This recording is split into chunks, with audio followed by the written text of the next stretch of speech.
This is the Detroit Sports Podcast Network. Hey, this is Brian Peña. I always join the Vito podcast, the best podcast in the United States. And this week's episode of the Tigers Talk podcast is brought to you by The Athletic, premium coverage for passionate Detroit sports fans. And listeners of this week's episode of Tigers Talk can get 20% off the first year of an annual subscription to The Athletic by visiting theathletic.com/DSP.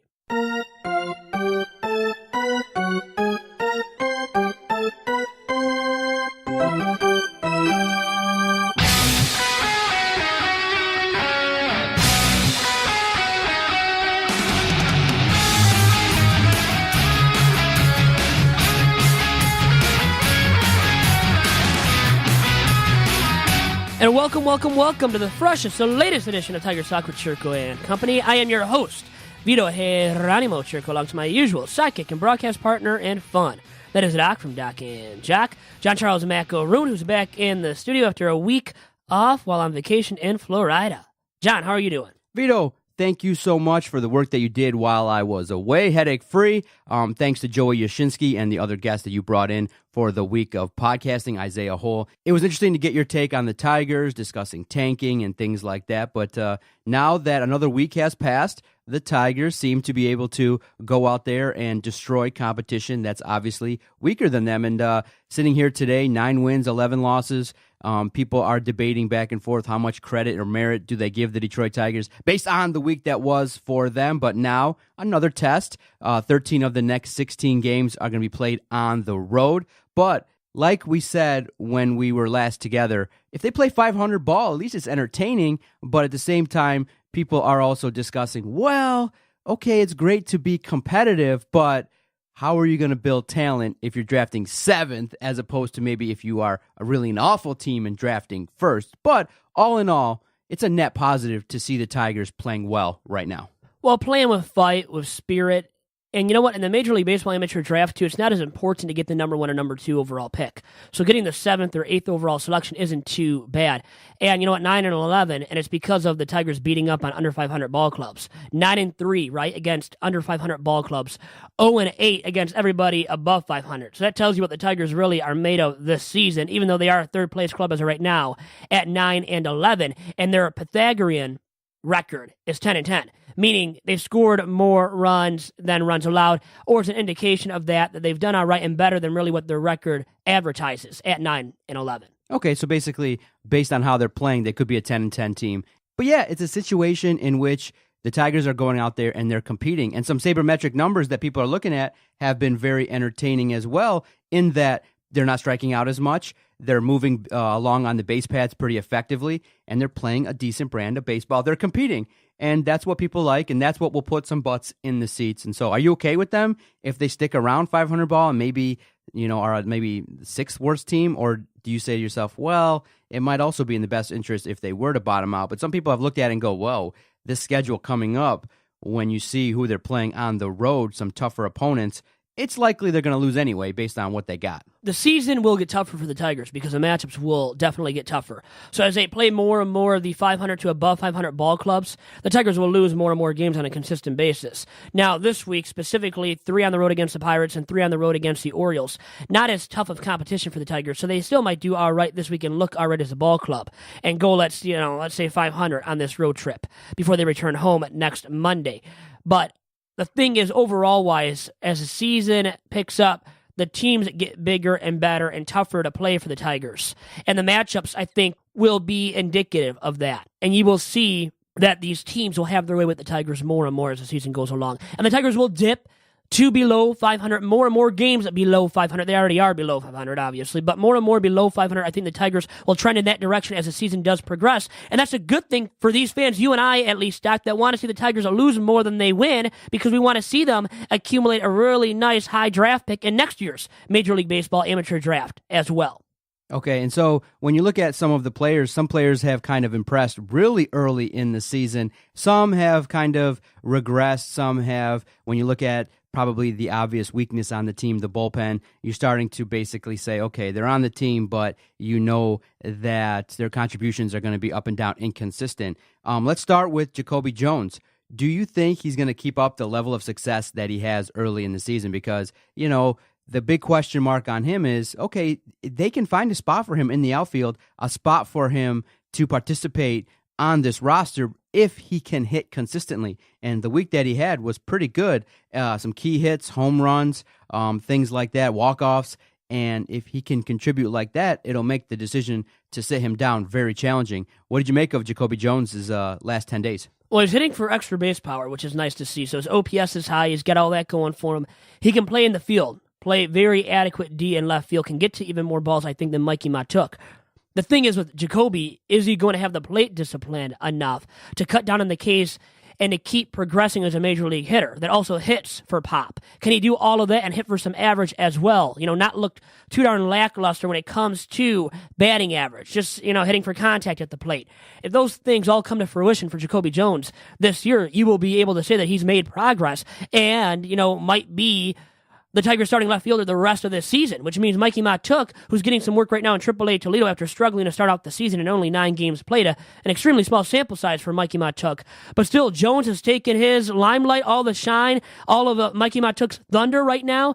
And Jones, you would have to say that he keeps it up at the plate, could be the Tigers' starting left fielder for the remainder of the season. And Mahtook might have to do something else, might have to play DH. We'll get some ABs, you know, we'll get called up and get ABs as the season does progress at the major league level, but might not be the Tigers' easy solution or the long-term solution this season in left field at least. Now, some people on our Twitter page at Detroit Podcast have messaged you and said, hey, we like what we're seeing from JaCoby Jones. I think somebody messaged you in particular and said that JaCoby Jones is better than Mikie Mahtook and should be the long-term option. Do you feel like, okay, you know what, this could be a piece that the Tigers, because when I'm starting to see players contribute, unfortunately, my first thought is what trade value can you get for them? Do you see maybe JaCoby Jones interjecting his way into a player that can stay with this organization for a long time? Or do you say to yourself, look, a lot of the prospects that are in the minors are going to be the contributing players later on? You know what I mean? I'm looking at JaCoby Jones, keep hitting so we can trade him. Castellanos, keep hitting above 300. I think Castellanos is batting 309. Keep hitting so that we can move you along. And so that's kind of my current mindset with the roster is, look, contribute so we can move you along, and in 4 or 5 years have a roster full of young talent that can contribute. How are you viewing the likes of JaCoby Jones and what he can bring now and later? Well, I don't know if he has trade value yet. He's still young, though, relatively young. He's like 24, he's my age, so he's a youthful individual, very youthful. But I think you would have to really keep hitting for extra base power as well to, I think, showcase enough to major league teams outside of the Tigers that he's worth, you know, trading for and worth giving up something of value in terms of prospects for his services. So I would think as of right now, he's not going to garner a lot in a trade package, but as the season does progress, if he does keep it up at the plate, once again, keeps the strikeouts down, keeps hitting for extra base power, I think he would gain you a nice coup of prospects, at least middle tier prospects by midseason, let's say, Doc. Okay, now you brought on an interesting guest for us to talk to. Who are we going to get on the blower? And in the second half of the podcast, we're definitely going to evaluate the likes of Jose Iglesias, other players that have contributed to the Tigers' start, even the veterans that are kind of showing some love to Ron Gardenhire, talking about how much fun they're having and things like that. But which guest did you bring to the table this week, Vito? I'm looking forward to it. Tigers radio play-by-play voice, Dan Dickerson, the guy who has been the lead Tigers radio play-by-play man since 2003 now, Doc. The real host of Tigers Talk on the radio yes. station. What is it, Talking Tigers? I think it's Talking Tigers. No, something like that. It's Tigers Talk. Is it? It's Same Tigers thing, Talk. exact thing? There we go. So, I know you're interested in stealing people's names, but it's okay. Please. But it'd be nice Didn't mean to do so. It'll be nice to get the perspective of Dan Dickerson watching the Tigers, especially given the fact that he's done it so long, the play-by-play voice of the Tigers on the radio, and it's really interesting, a guy that's watched a lot of baseball, and he can give us some insight regarding what he's seen in the first 20 games of this season. Let's get him on the blower. Let's do it. And now joining me on this week's episode of Tigers Talk with Chirco and Company via Vito's VIP line is the Detroit Tigers radio voice, Dan Dickerson. Dan, how are you doing? Good, how are you? Very good, and great to have you on. And really quick to everybody out there, as a disclaimer, I was able to book this interview through my boss at Top Cat Sales, John Wangler, who you've called a few high school football state finals games with for Fox Sports Detroit in the past.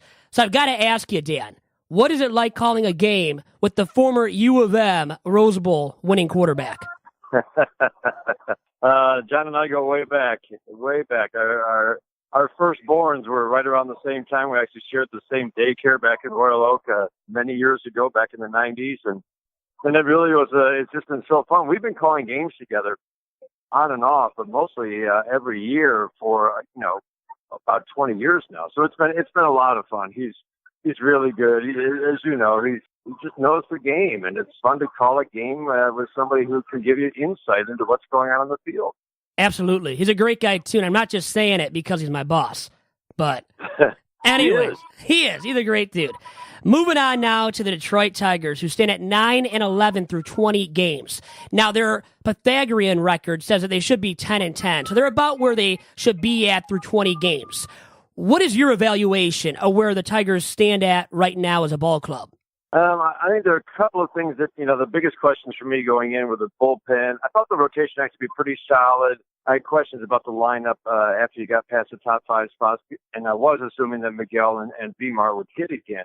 So through 20 games, I'd say the first thing that stands out is just how they're playing the game. I like how they're aggressive on the bases. I like the energy.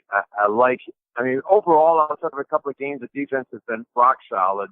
JaCoby Jones in these last 10 games looks like he might be a nice piece in this lineup and on this team. And we always said if he could hit, he could be a really impact player. And he's starting to show that. It's early.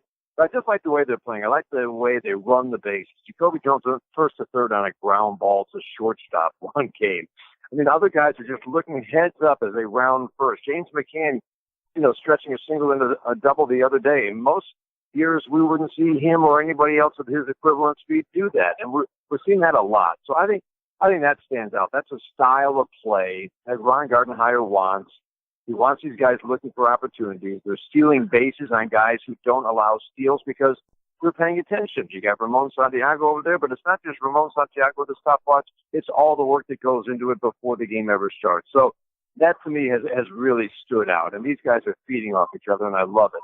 So the two areas to me, the bullpen still obviously is a big question mark. I thought we'd find out a little bit more about some guys that I thought needed to step up, like Buck Farmer, like Drew Verhagen. I guess we have found out about Drew Verhagen since he's been DFA'd. So there are still big question marks there.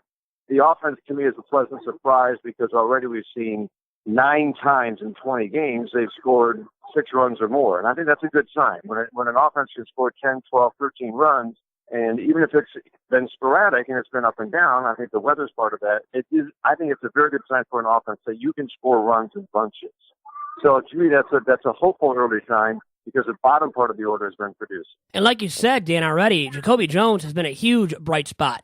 And kind of out of nowhere, starting in left field now in the place of Mikie Mahtook, who's been demoted to AAA. He was only hitting $129 at 361 OPS through 9 games, an extremely small sample size. But Jones, like you said, has the speed, to get it done in the base pass, to get it done in left field, showcasing a good glove so far and being able to cover a ton of ground in left field.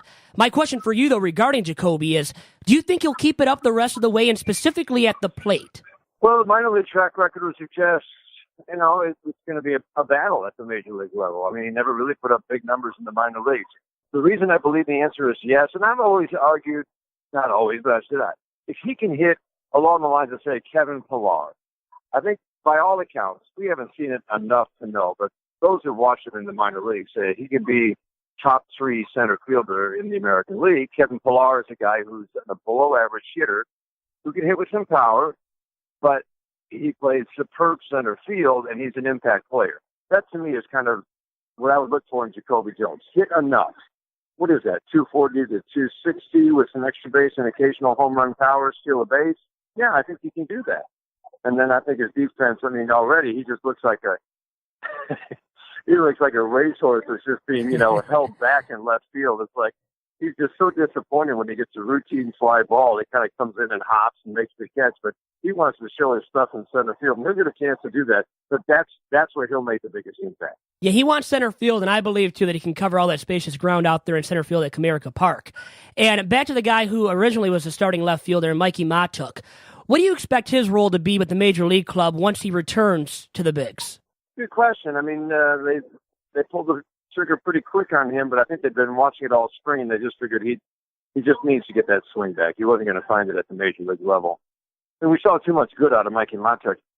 not to believe that he can come back and be a productive major leaguer. So then I don't know. Then you're going to juggle 4 outfielders, maybe even 5, but you juggle, JaCoby Jones with Mahtook in left and Martin in center. And I know they want Martin to be the everyday center fielder, but I would envision if Mahtook comes back and is hitting, that JaCoby Jones would get some starts in center field, and there's a tough lefty on the mound. And, to stay on the topic of the position players, Miguel Cabrera has showcased the ability to hit once again, hitting 300 and 855 OPS through 20 games with the Tigers this season. Now, do you think Miguel Cabrera has his swing back? Is it finally back for Miggy where it's going to be sustainable the rest of the way, too, with him at the plate? I think he's back. I think he's going to be that productive 300 guy who's going to draw walks, hit home runs, and, a 950 OPS. I thought that going in, and I really believe he can do that again. He just looks healthy. The swings are so good. He's crushing fastballs that maybe he didn't get to last year, but he's letting the ball travel as he always does. And last year when that happened, he would foul a lot of balls off. Now he's driving those balls to right center field, into the right field seats. He just looks like he's going to be a force. And what he's accomplished so far, it's really been solid, but there's a lot more coming. The weather, I'm telling you, the weather has had such a big part of it. When you play 10 straight games without ever having a starting game day temperature of 40 degrees or above, I mean, that impacts the bats. And we saw these last 10 games, there's been at least 40s, 50s, and one above that, and the bats are coming alive, and it's not coincidental to me. Transitioning to the pitching staff now, and first with Jordan Zimmermann. The ERA is not good. It wasn't good last year. The FIP isn't bad, though, thus far. What do you expect from Jay Zim the rest of the way this season? I'm still very hopeful that he can get back to being that, top of the rotation guy. I mean, Michael Fulmer, I think, has got the best stuff and is going to be the ace of this staff. Jordan Zimmermann got the opening day start because they wanted to kind of lead this staff. But back to something resembling the guy who the Washington Nationals watched as one of the better pitchers in the National League for a few years. And so in the early starts, he got hit in the head, obviously, so we'll throw out one start. We'll call it 3 starts. It's been very much a mixed bag so far. I know the Tigers believe that he needs to change speeds a little bit more, and that's either a lot more changeups, a lot more curveballs. He does have a decent curveball, but they felt like he just got a little bit slider, fastball happy in a couple moments in both starts where he had some success, and then the final line is just mediocre. But in 2 games where he gave up 4 runs in 5 innings, 4 runs in 6 innings, here's the one thing I look at. I see 15 strikeouts, 13 on swinging third strikes. So that's in just over 11 innings of work. That, to me, is significant because in the last 2 years, he hasn't shown that ability to get swings and misses. He never was a big strikeout pitcher with the Nationals, but he had at least an average strikeout rate. And with the Tigers, he has not. And I think he needed to get some. You have to have a certain level of swing and miss. And so I thought that was a good sign. 15 strikeouts, 13 swinging in the 2 starts, his first and third starts, first and fourth, if you will. And I think that's a good sign. But he needs to be, a leader of this rotation. I think he can get there. I think we're seeing some signs that he can get there. Can Daniel Norris be a future leader of a big league rotation? Right now, only made 1 start this season thus far, being used in the bullpen as a lefty. Do you think his future with the Tigers specifically is in the rotation or in the pen? I would think in the rotation. I don't think a year in the bullpen hurts him, or even a half a year in the bullpen. I think his future depends on finding that velocity, though. And right now, the velocity is down a full 4 or 5 miles an hour from what we have seen when he's at his peak. Now, his velocity has always kind of gone up and down since the Tigers traded for him, and even when he was with Toronto. But we know he can be 93, 94, and he's been 88, 89. And I think that makes a difference for him. He's saying it's in there. He's saying it will come back. I believe him. I mean, I've been talking to quite a few people that say it can happen. It's just sometimes it's an oddity. Sometimes it's on the mental side. Sometimes it's a mechanical fix that suddenly will bring it back. But in the meantime, as he points out, I'm pitching. I'm learning how to pitch. So I know that, all right. And you can see he's implementing what Chris Fazio's been teaching, working above the strike zone, working below the strike zone. Use your misses to set up the next pitch. He's spinning the ball a lot more than we've seen in the last couple of years. If you look at his slider usage, it's way up. So maybe in the end, this helps Daniel Norris. But I do think he needs to have velocity back because I just don't picture him Matt Boyd's kind of evolving into, I wouldn't say a soft tossing lefty, but more of a guy who almost pitches backwards a little bit, where he's using a lot of his secondary stuff before he goes to the fastball, and it's really working, and it's really fun to watch. I don't picture Daniel Norris being that same kind of pitcher. I think he needs that 92, 93 at a minimum from the left side. I think he'll find it. If he does, can he lead a rotation? Too early to say, but he can certainly be a 2 or 3 starter in a rotation. I just hope he becomes a rotation arm once again with, how highly touted he was as a starting pitching prospect. I just hope he makes it back to the rotation on a full-time basis. And I think, and when you're a lefty, you can stay in the majors for a long time, as you know, Dan. Yeah. Oh, absolutely. Absolutely. He could. Everybody agrees. It's a heck of an arm. And be interested to see how this season unfolds for him, because it's a very different looking Daniel Norris right now.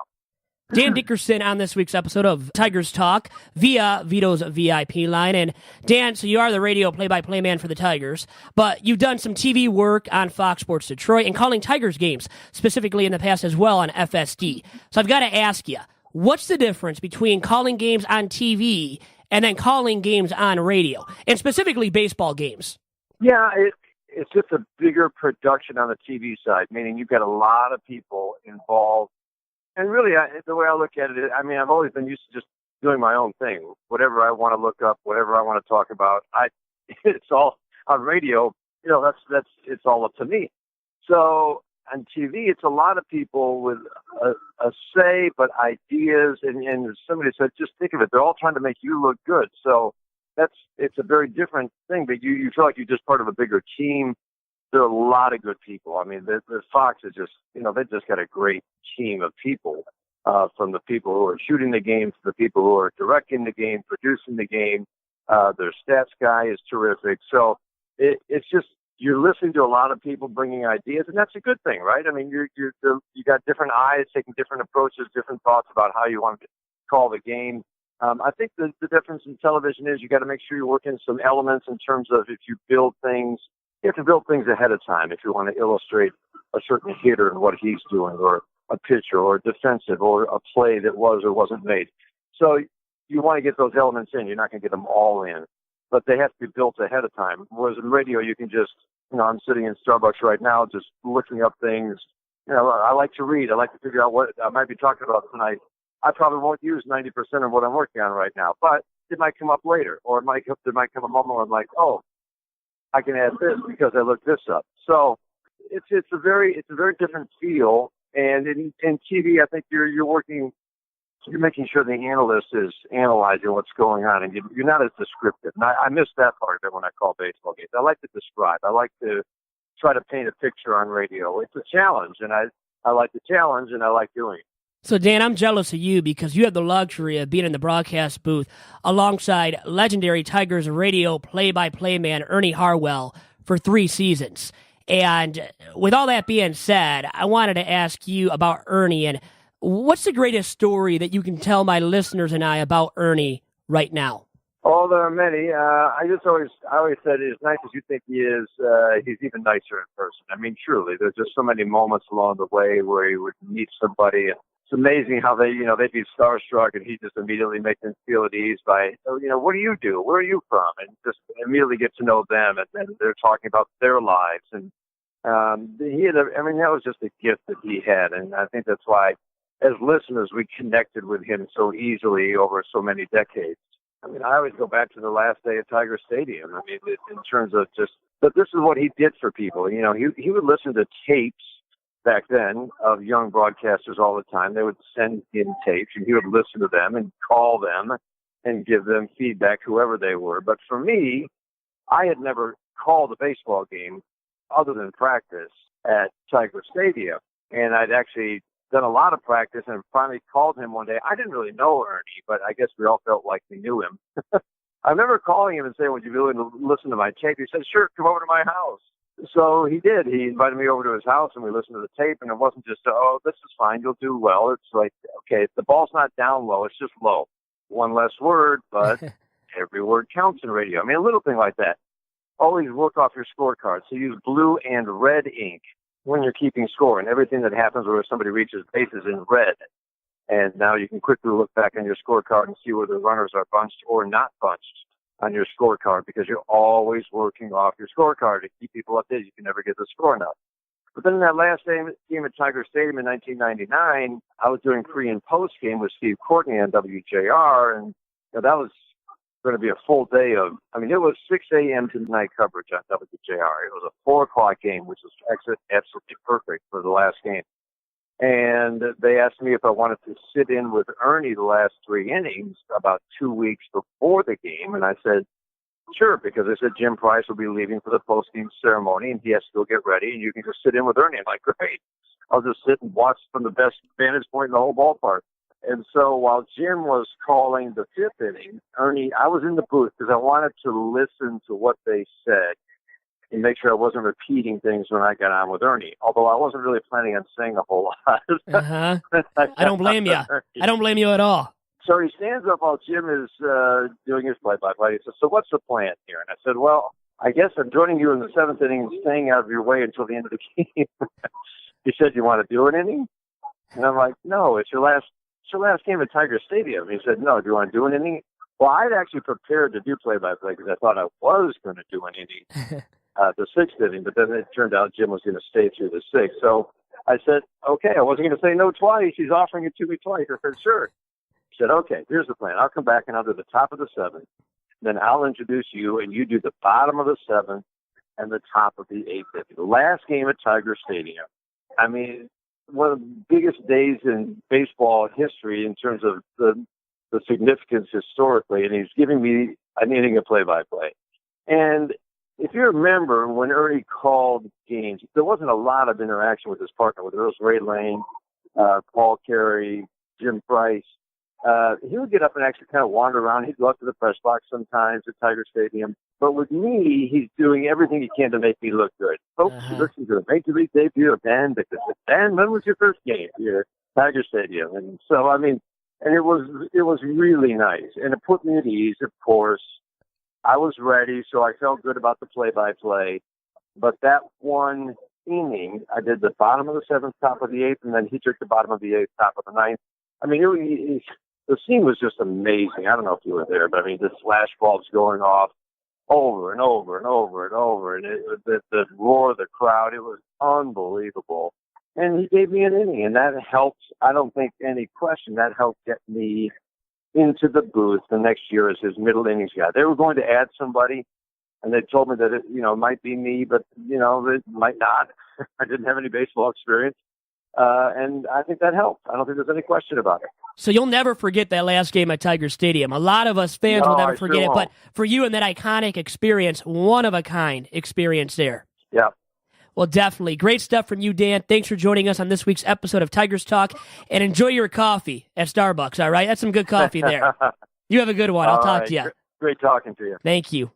And that was Dan Dickerson, the longtime Tigers radio play-by-play man for WXYT FM 97.1 The Ticket, WXYT AM 1270, as the games sometimes air on there. And he was very generous with the time that he lent us. How long was that? About 20 good minutes with Dan Dickerson. Pretty cool. Now, I'm a bad guy. I feel bad because as he told us in the prep when we were calling him up, he's like, I'm having a coffee at Starbucks. I hope this is going to work out. I'm like, as long as you got a good phone line, it's good. When he ended the call and you said to him, hey, enjoy your coffee at Starbucks, I so wanted to say, and it's not funny, but I wanted to say, just make sure you order something so you don't get pulled out. No, I've got you. Because you saw what happened, too. I don't want to make light of it, but I wanted to see. You're thinking of it when you hear Starbucks Or now. you could have said, Dan, the country's boycotting Starbucks right now. Why are you there, Dan? Why are you Come there, on, you're Dan? a notable broadcaster. You have a name. Why are you there, man? Dan, why are you Come on, Starbucks? what are you supporting now? Not Starbucks anymore, right? Well, as you see on the video, I'm an Einstein Bagels guy. You can get great coffee cheaper at 7-Eleven and Einstein, too. So we're boycotting Starbucks, right? They treat We should be. We like the coffee, but we will be boycotting it because I can't drink coffee. Remember, I told you on Two Bad Hombres, too. I'm weeding myself off of it. Great interview, Vito. I really enjoyed the conversation. It was really interesting, and I can't wait for the second half of the podcast. And as you know, Doc, one of our proud partners at the DSP Network is the Detroit Sports Commission. And since 2001, the Detroit Sports Commission has been bringing marquee events to the Metro Detroit area. And these are national, These are international. These are all kinds of great sporting events from all over the globe, and bringing them to our very region, in the Metro Detroit region. And you can find out about all of its marquee events by following the DSC on Twitter and on Instagram at DET Sports. And make sure to also check out the Detroit Sports Commission at its website of DetroitSports.org.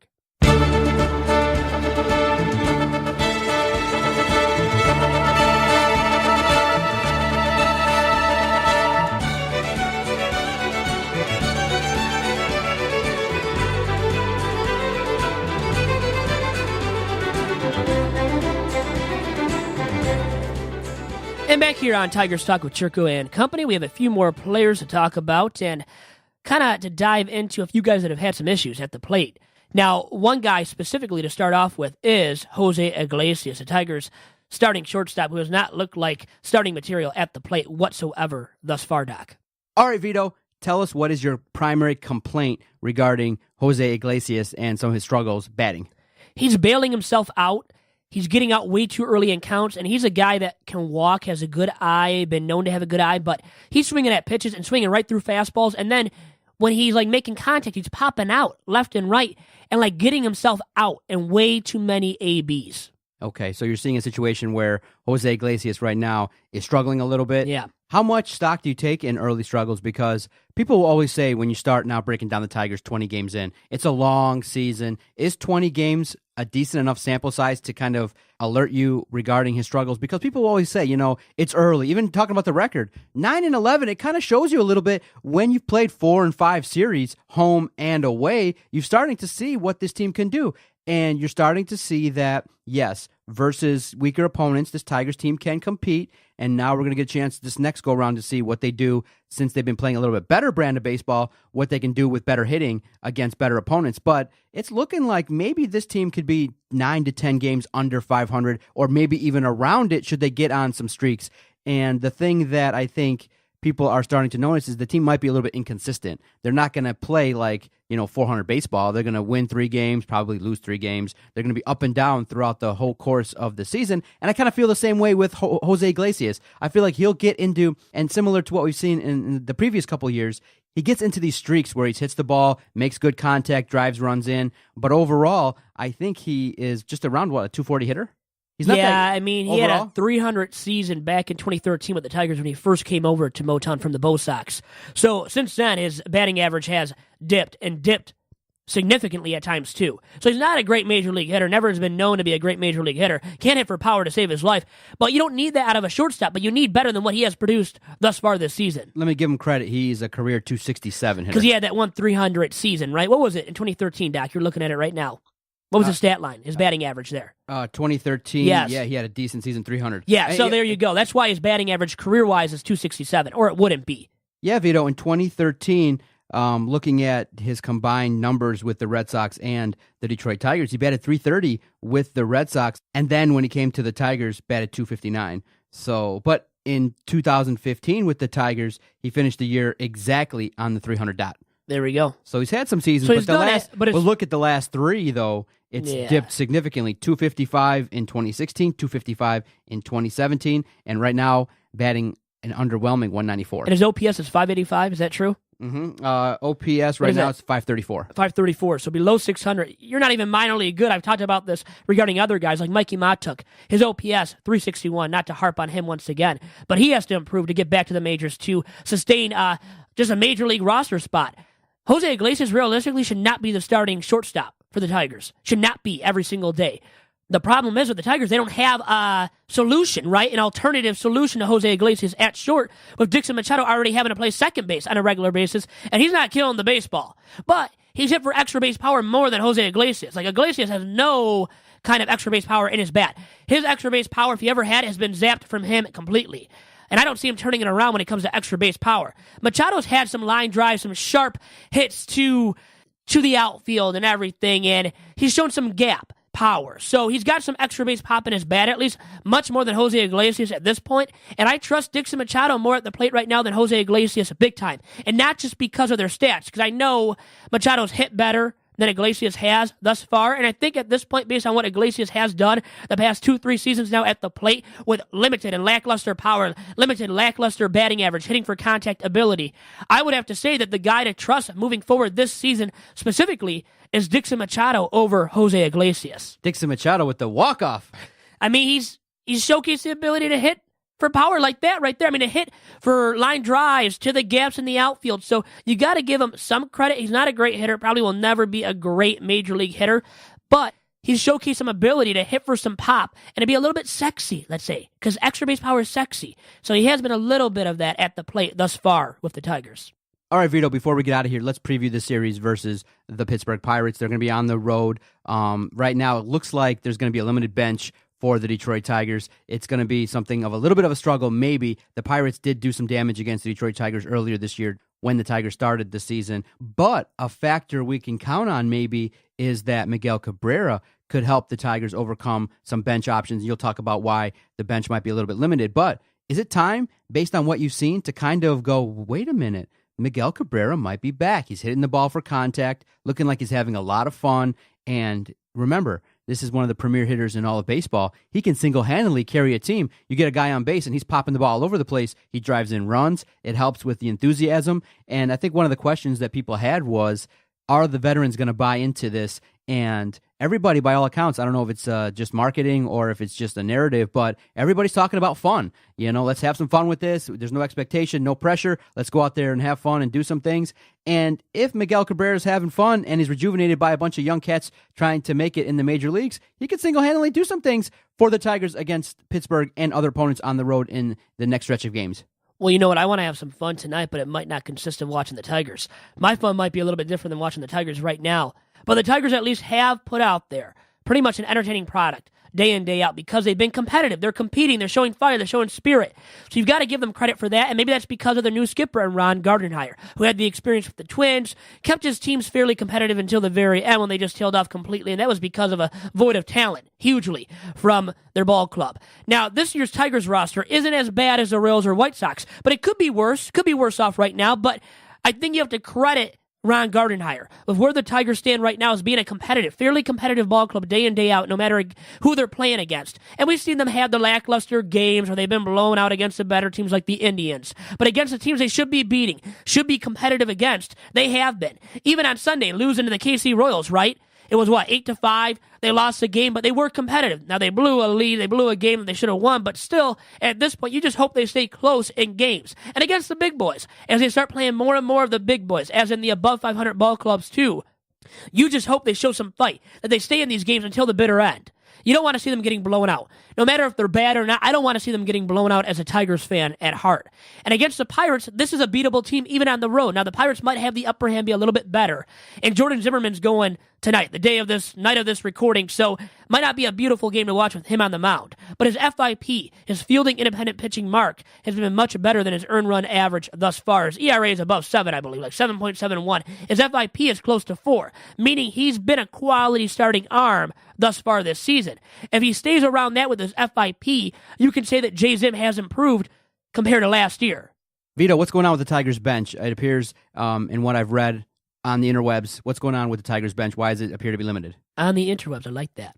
So it's been limited because, Mikie Mahtook's in AAA, they called up Chad Bell in his place to, get a reinforcement for the pitching staff to help out with that front for the Tigers. So they don't have him on the bench to go to, who would be a nice bat to, have come into the game, late in the game. Victor Martinez can't start. He's not going to be the DH. You can't have a DH in a NL ballpark in Pittsburgh, so he won't be starting. He'll be a late inning pinch hitter, which Ron Gardenhire already has confirmed. And V-Mart's the best guy to go to. I mean, then you have Victor Reyes, John Hicks, who hasn't hit really yet, and Hicks is your best option. And then, like I said, so Victor Reyes, you're really going to go to him off the bench?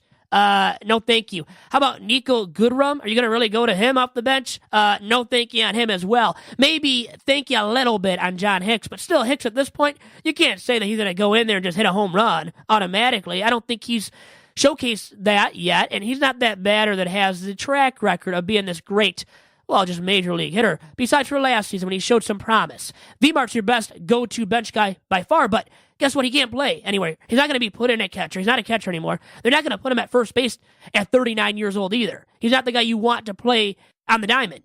He shouldn't be playing. So he'll be a pinch hitter at best, and that means, so after that, it's John Hicks maybe. I mean, that's it. That's their bench. So it's very, very depleted. Okay, Vito, what do you make of this upcoming road trip? 13 of 16 on the road. Hit us up with what do you think is going to happen in the next couple weeks. Are the Tigers going to hover around 500? Are they going to bottom out? Or are they maybe going to cause some damage and maybe even shock the world and play above 500 baseball? When you have a 5-3 homestand and you look at it from that perspective and you stretch it out and you look at what they're doing, there's a chance for this team to play well and for you even to jump on the bandwagon. Yeah, I'm going to try to do that, but probably won't happen.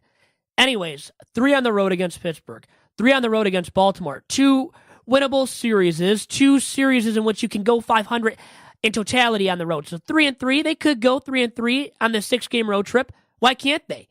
That's what I'm expecting. I could see 3-3 from the Tigers in these next 6 games, counting tonight, the night of this recording against Pittsburgh, even with Jordan Zimmermann on the mound. I don't think Zimmermann will be lights out anywhere close to it. But if he's decent, the Tigers can win that game against Pittsburgh, even on Tuesday night. So I could see them winning 1 against Pitt, 2 against Baltimore, and winning 3 out of 6 on this road trip. All right, Vito, good podcast. Always enjoy the conversation talking baseball. Remember, there's a chance for you to jump on this bandwagon. And if you guys go to our website, DetroitSportsPodcast.com, you click through the tickets banner. I think the next game at home, I think April 30th versus Tampa Bay. It is Monday night, next Monday, yeah. You can get tickets for $8. And it's the Catholic High School League night. Exactly. I went to a Catholic high school. You can get tickets. You can get tickets even cheaper than that if you go to the tickets tab on our website, DetroitSportsPodcast.com. Click through if you're going to buy tickets affordably in town. You can check out SeatGeek. It's a really great app in that you're able to kind of compare prices and really look for great deals. Go check out DetroitSportsPodcast.com. Click through that ticket banner. It really helps the cause, helps Vito decide to keep staying with the network. Hey, ticket prices for bargains, right? For bargain prices. You can't beat that through the DSP network. And Dickerson, Dan Dickerson, much thanks to him once again. Big props to him for just being willing to come on these airwaves for Tigers Talk this week. We would love to have him back on the show some way, and somewhere down the line. And so he did really well. Obviously, he has a ton of insight. So his little bit of insight is probably much more than you and I, Doc, combined. But anyways, he did well. Did we do all right this week? Very good podcast this week. I think that any issues that might arise will be eradicated. We'll eradicate all the issues here because of you and I. And with that being said, you and I are signing off for this week's episode of Tigers Talk with Chirco and Company. Adios.